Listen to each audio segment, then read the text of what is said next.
Ubisoft has many IPs under their name, in fact too many to count, but there are really only two that stand out, to my opinion, in the modern day: the very successful Assassin's Creed franchise and the far less successful Far Cry series. But Far Cry games are one of the most influential games in my opinion for Ubisoft, as Far Cry 3 is one of those games that instantly became a hit and set Ubisoft on their journey to kind of Ubisoft all of their games just because of how successful Far Cry 3 was. Far Cry would continue to release with Far Cry 4, 5, and its latest release, Far Cry 6. But today we aren't talking about a mainline title, but a spin-off, Far Cry Primal. This is a game I've heard many people praise, saying it's one of the best Far Cry games and that they wish Ubisoft would go back to this type of Far Cry than what they've released in the current day.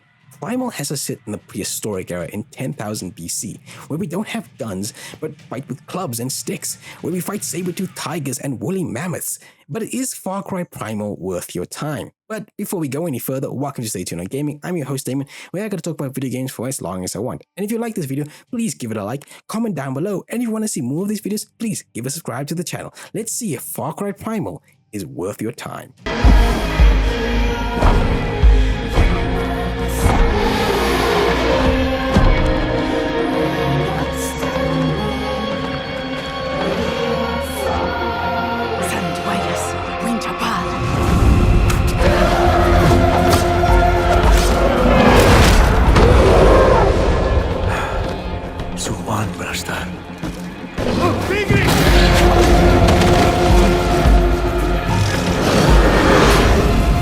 So let's get into the story of Primal. Primal is set in 10,000 BC, which is already an interesting setting on its own. You play as Dakar, a hunter from the Winja tribe. You're out hunting a mammoth with your hunting partner, and after successfully taking down the beast, you're quickly ambushed by a saber-toothed tiger who manages to kill your entire hunting party. You're told to find the Winja homeland, and you have to avoid the tiger as well. You go alone and eventually find another Winja tribesman who seems to have a fondness for cutting off the ears of a few dead men. You manage to save her from the tiger, and you learn that her name is Scylla. She tells you that the Winja homeland has been destroyed by the Udam and their leader Ul, sort of like the arch rivals of the Winja tribe. The Winja are now scattered across all of Oris, and Dakar will now have to try to reunite the Winja, rebuild, and take down the Udam. But it won't be easy. As the Udam continue their attacks, a new tribe, even more deadly and more advanced than the Udam, are also starting to hunt the Winja.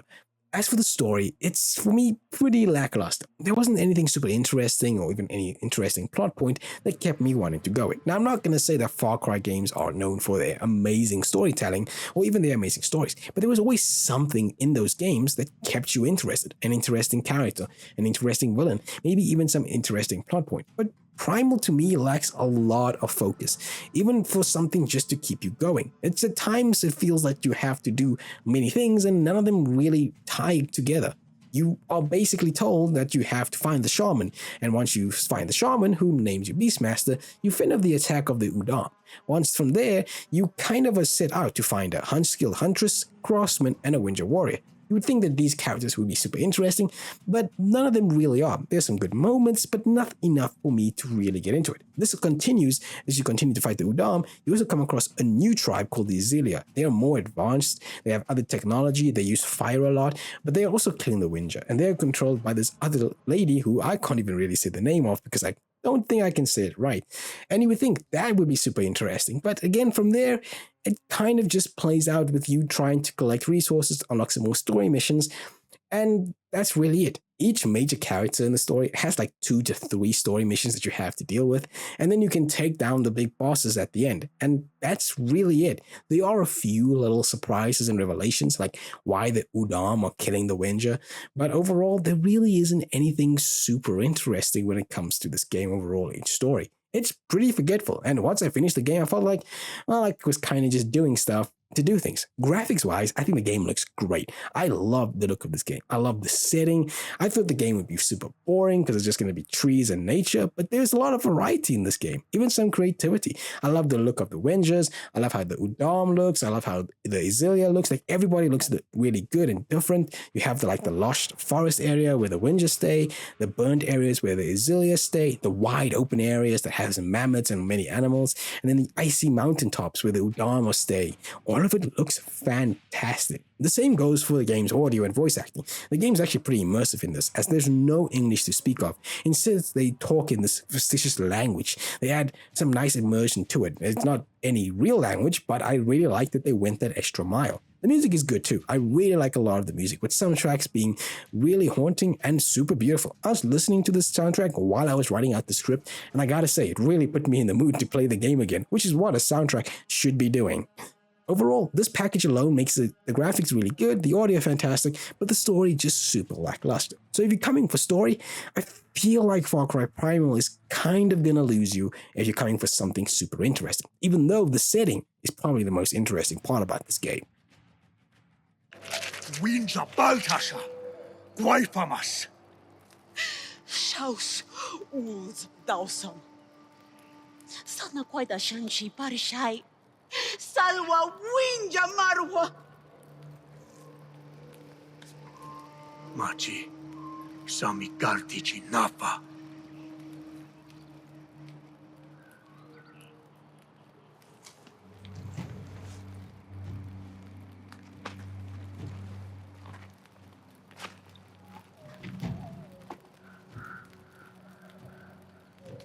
Winjai. Winjai. Winjai. Winjai. Winjai. Alright, so let's get into the gameplay of Far Cry Primal. When it comes to gameplay, I was surprised at how Far Cry Primal was able to copy the Far Cry formula and transport it onto this game in this prehistoric setting. Everything here is pretty much the same that you'd find in other Far Cry games. Everything besides like climbing the towers. You've got enemy camps, enemy bonfires, patrolling enemies, wildlife, and even crafting. All of it is here. Capturing camps and bonfires will give you new resources and new waypoints for fast travel. It will even allow the Winja to patrol the area, leaving less enemies around. Combat is probably the biggest shakeup in this game. Since you don't have access to guns, combat is more up close and personal, but not always. You have access to a variety of weapons, melee weapons such as clubs and spears, ranged weapons such as a bow and arrow, and even a sling. And then you got supplementary weapons like shards, which can do high damage, traps, fire, and berserker bombs to round out your arsenal. You even have the ability to set nearly every single weapon on fire, which I always thought was an awesome touch to the game. It just allowed you to do way more damage. The variety of weapons are good, but I just felt like there was something lacking to really make the enemy and the weapons stand out. I did like that you could throw clubs at enemies and then like stun them, but I always found that the spear quickly became the most powerful weapon, especially later on when you upgrade it a lot, since you can use it to attack from a distance and you can also throw it and it can do a lot amount of damage. There was some other stuff like you could use bees to help facilitate when you're trying to kill people silently. You can also go up behind people and silently take down them as well. You would even have a good variety of enemies in my opinion. Some that will charge you, heavies that do major damage and take a lot of damage, those that will throw poison at you or spears, and signal enemies that will signal reinforcements. Again, everything here that's in other Far Cry games, just a little bit more up close and personal and a little bit prehistoric. Again, I liked a lot of this in here, which is really, really great. The game does do something different than other Far Cry games do, which puts a big focus on crafting and animals. Crafting is very big, and they put a lot of emphasis on gathering resources from plants, branches, rocks, and even hunting animals. All of this is very useful because you have to craft everything. Most of your resources will be used for crafting your weapons, such as your clubs, spears, and arrows. The other things you'll use it for is to craft upgrades to weapons, capacity, even winter clothes to survive the cold areas of the game. And most importantly, it's used to upgrade special tents back at the Winja camp to unlock new story missions or even access to new skill trees or new weapons. Again, I super love this thing, but it did force me to always be looking for resources. Even though back at the camp, the Winja people will collect resources for you, I never really felt that they did enough for it. Animals are also a big part of this game, both in hunting, crafting, and kind of the taming of it. I was surprised at how much I actually enjoyed the hunting in this game and how dangerous these animals are. They were probably the most dangerous thing in this game. I died more from animals than I did from humans, and you get a wide variety as well. From your normal wolves, deers, and bears to more the prehistoric stuff like saber-toothed tigers and mammoths. All of them really dangerous and really, really tough to kill. Whenever I came up against a big moose or elk or even a mammoth, it was to me getting ready to get into a huge fight and almost very much dying. Again, super really awesome stuff here. The best part about these are the big hunts that you face. These are extremely tough animals you have to defeat in these large areas. They're multi-stage, making you use every bit of resource and wit to outthink them. And they're big, scary animals. You get deadly mammoths, big, dangerous saber-toothed tigers, and some of these can be even tamed to give you nice, awesome abilities. Some of the best missions in the game, in my opinion. And taming is another big feature of the game, and one I super loved. Now, you could throw bait down and you'll be able to tame an animal. Tamed animals will follow you around, attack for you. You can even have them attack on command. And animals will even have different abilities. Some of them will allow you to see more of the map or even bring out like different resources. Some can draw attention away from you, while others can kill enemies silently. And some of them can even be ridden, like the saber-toothed tiger or the bear. And the saber-toothed tiger goes like really, really fast, so you can go through the map really, really quickly. Since you don't really have a car in this game, there's no car at all, using a saber-toothed tiger becomes your car. And I super loved taming animals. It was a bit hard at first, but it becomes probably some of the best things in it. I never use animals in other Far Cry games. I mean, they always had the owl system in the game, which is like later brought into Far Cry and Assassin's Creed. And I used the owl a lot more to see the enemy forces, to drown out, and sometimes even kill enemies. And here I also used animals a whole lot. Once I tamed the saber-toothed tiger, it became one of my favorite animals to use, specifically since I could ride it. When an animal does get killed, you can revive it, and you can even feed it meat to heal it up. I also like the healing system in this game because it was something a bit different. Whenever you needed to heal, they could do the normal Far Cry thing where they like they fix their hand, or they do like a manual like reset. But you could also use animals and plants and stuff to give you bigger buffs, and you could access the menu like very, very quickly in game. So it always gives you access to like the healing menu. And I thought, again, that was also super really cool. The skill tree was also big. Like there's a lot with the skill tree and a lot of skills you can get. Animal riding is probably one I went for the most because you could eventually ride mammoths. You can also get stuff to get more resources, more health, all those type of stuff. There was always something to find. As for the open world, it's not giant, but it's filled with stuff to do. Small and compact, and many things to do. Clearing out camps, bonfires, finding small camps in the area, doing a bunch of collectibles, and of course doing a bunch of missions. The game has many, many Winter missions in the world that will give you different rewards. There are so many of them. A good variety, I will admit, and they each give you different rewards. What I like is that you could see what rewards you could get. Some will give you like skins or resources. Others will give you people, which you could send back to your camp and actually build the Winter population. And then others will give you skill points. I always went with the one with the skill points. Those were fine. The others are these random missions that pop up at any point, usually very quick, like don't last more than 5 minutes, and you basically have to just like save the Winter or deal with that situation at hand. While I thought, hey, these missions are very cool in the beginning, they sort of became pretty annoying because they popped up a lot, and they would pop out at any point. I was once in a big deadly hunt, ran into the random enemy mission that just popped up 2 seconds before I could run into it, and that ruined almost my whole hunting experience because now I'm getting attacked by everybody. These missions pop up everywhere and anywhere, and they became pretty annoying and especially distracting in a lot of areas. I don't know why there were so many of them, and they never ever stopped. Maybe it's because there just isn't a lot to do in the open world. Seriously, that's it. Bonfires, camps, story missions, and then you have the Winter missions and then the random missions popping up. You can also do hunting. And then there are some collectibles in the game, like Dasher handprints and I think it's the Izilia talismans that you can take down as well. That's really it. There really isn't anything else to really do in the game. Yes, you could do like certain things there, but there really isn't anything else. You also get access to like a grappling hook later on in the game that allows you to scale the mountains much quicker, which just makes traversal a lot more fun. But I will say it's probably like the most finicky thing to use in the game, because sometimes your the grappling hook will get stuck on rocks. So that gets really stuck, and then you got to jump from one point to another point. It wasn't as intuitive as I thought it could be implemented into the game, which again, don't know, kind of hurts the game, kind of not. Look, I didn't want the game to be bloated and filled with stuff to do, like kind of the pointless things that Assassin's Creed eventually had, but I just felt they needed to be like a little bit more extra to make me actually go out and want to explore the world. The collectibles just weren't enough for me, and the Winter missions, I really didn't do many of them, and there's a lot of them. I kind of just left them and went for the ones that gave me skill points. As for story missions, the game does the standard Ubisoft style game where none of them really stand out for me. I have to say the only ones that stood out were the shaman missions. It sends you into these dreamlike missions that are very trippy and short, but they help break up the little bit of the boring pace of the game. Boss fights are also pretty boring. They're also not difficult at all. I quickly found out that one of the boss fights you could really just kill easily if you just throw bees at them, and then he gets distracted and you can kill him super easily. There are certain missions that need you to like upgrade their camp before you get access to them, which they can give you access by giving you new skill trees or even a whole new weapon to learn or unlock.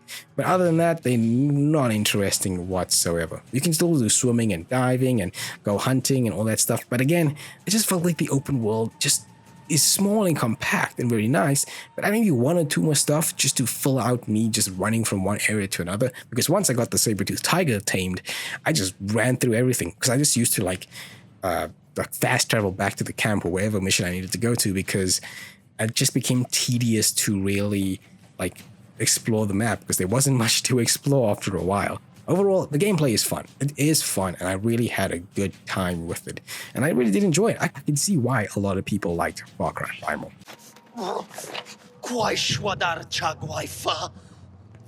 Izila Basti.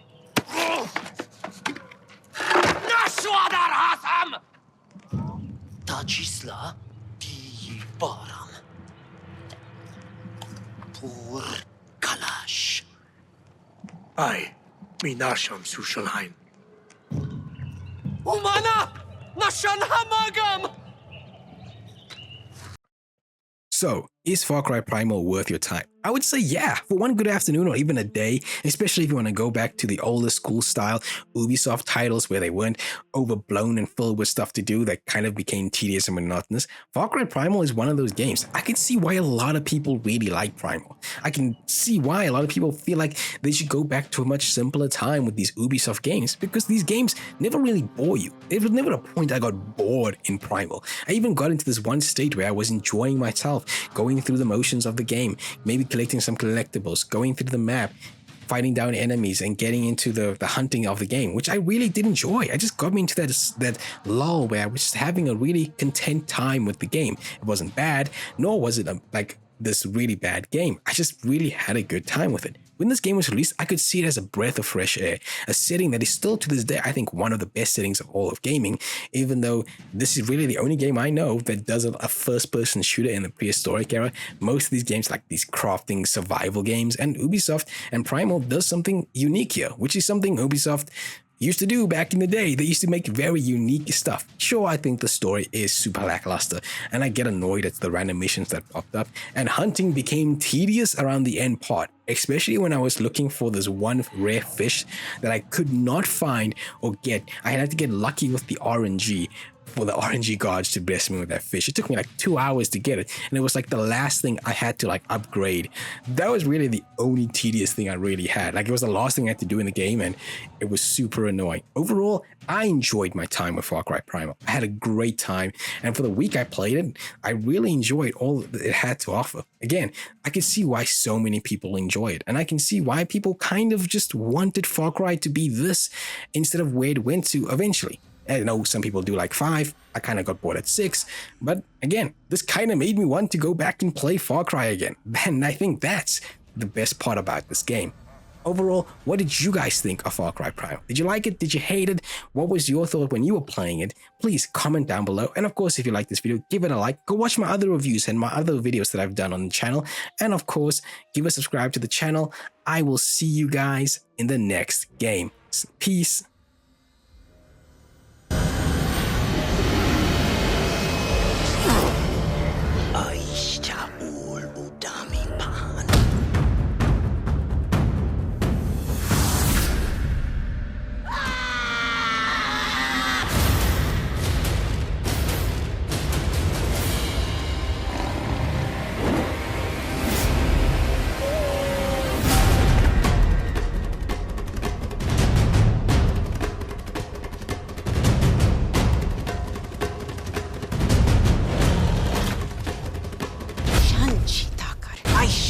Guana.